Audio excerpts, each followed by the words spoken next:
Hey boys and girls, welcome back to another video. Are you guys ready to learn a new verse? Now, before we get into this week's verse, I actually want to explain to you what's happening in your T&T books over the next 7 weeks. Over these next 7 weeks, you are actually going to be learning the entire story of the Bible. That's right, it's going to break down the Bible into individual portions for you based on what's being discussed in those sections. So you'll spend a few weeks learning the different sections that make up the Old Testament. You'll spend a few more weeks learning the different sections that make up the New Testament. And then at the end of 7 weeks, you'll have a better understanding of the overall story of the Bible. So we start with the very first section, which is known as the books of history. Now, you're also going to be learning not just verses, but the order that the books of the Bible go in. You won't be learning all of the books of history in this 1 week, all right? There's a lot of them. So you'll learn most of them this week, and then a few more as well as the books of poetry next week. But we'll get to that later, all right? For now, let's just start with our verse, because this verse is actually a pretty good explanation of the story of the Bible and how it all unfolds. Are you ready for it? Let's do it together. Genesis 12, 1 through 2. Now the Lord said to Abram, "Get out of your own country, from your family and from your father's house, to a land that I will show you. I will make you a great nation. I will bless you and make your name great, and you shall be a blessing." Pretty cool verse, huh? Just one cool thing. Now, this doesn't really have anything to do with what we're talking about today, but it's a cool little secret that not a lot of people know about that you could really impress some people with, all right? So here's a little secret. See this right here? Do you see how Lord is written in all caps? Kind of weird, right? It's the only word in this entire verse that's written in all caps. Do you know why that is? It's a really long story, but here's the short version. Anytime you see the word Lord written in all caps in the Old Testament, and just the Old Testament, not the New, anytime you see Lord written in all caps, it actually was originally written Yahweh. Yahweh is God's personal name. What's my personal name? Charles. What's your personal name? Yeah, whatever you just said, right? God's personal name, the name that he gave himself, that he gave to Moses for Moses to call him, is Yahweh. And so, God's personal name actually pops up a lot in the Old Testament, but instead we see it written in all caps as Lord. Why is that? It's a really long story. Maybe we can talk about it another day. But for now, that's just a fun little fact that I hope you enjoy, and you can go impress your grandparents or impress your friends at school or something like that with, all right? So, there you go. Now, let's actually talk about what the verse means now. There's this guy named Abram, or as you probably know him, Abraham. And God says to Abram, "Hey, I want you to leave your country. I want you to leave your family.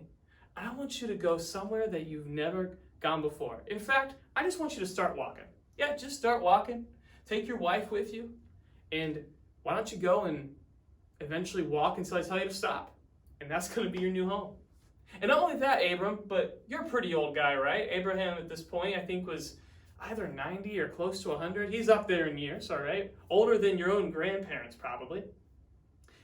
And God tells him he's going to make a great nation out of him. And that's kind of a tough thing because Abram doesn't have any kids yet. So as a 90-year-old guy with no kids, how's that going to work? How's God going to make a great nation out of his family? God had a plan, right? God gave Abram and his wife Sarah a boy named Isaac when Abram was 100 years old and his wife Sarah was 90 years old. That is wild. But God told Abram to go to this far-off land and start a whole new life. Would you do that? That sounds a little scary, doesn't it? Let me just tell you about my own life. When I was younger, I felt God telling me that it was time to leave the place where I grew up, North Carolina. And I came to New England. And I've served God here in New England, and it's been great. Not only that, but my wife, Miss Amanda, she grew up in Florida. And she felt God telling her to marry me and come live up here in New England with me. So me and Amanda, we look at the life of Abraham and we can kind of relate a little bit to God telling us to leave everything that we've known and go to a different place that's way different than what we're used to. But I'll be honest, New England's not that different from where we grew up. I mean, it's still the United States of America, right? It's still the same country. But there are some people who God calls them to go to Africa, South America, Asia. My uncle, his family, they live in New Zealand. So God all the time tells people to just get up and go somewhere else. What if God called you to do that? You think you could do it? It might seem scary right now, but boys and girls, as long as you always say to God, God, not what I want, but what you want, I guarantee he will help you to do that if he ever calls you to do it. So Abram, he actually obeys God.